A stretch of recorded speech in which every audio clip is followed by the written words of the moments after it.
407 years ago, our fathers brought forth on this continent a new nation, conceived in liberty and dedicated to the proposition that all men are created equal. Now we are engaged in a great civil war, testing whether that nation, or any nation so conceived and so dedicated, can long endure. We are met on a great battlefield of that war. We have come to dedicate a portion of that field as a final resting place for those who here gave their lives that that nation might live. It is altogether fitting and proper that we should do this.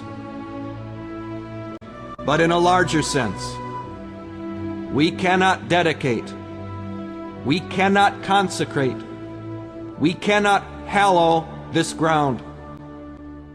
The brave men, living and dead, who struggled here, have consecrated it far above our poor power to add or detract. The world will little note nor long remember what we say here, but it can never forget what they did here.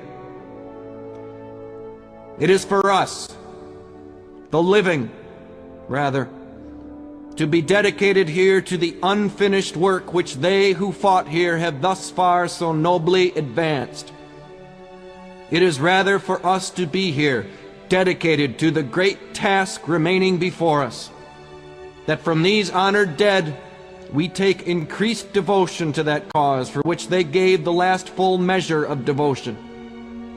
That we here highly resolve that these dead shall not have died in vain, that this nation, under God, shall have a new birth of freedom, and that government of the people, by the people, for the people, shall not perish from the earth.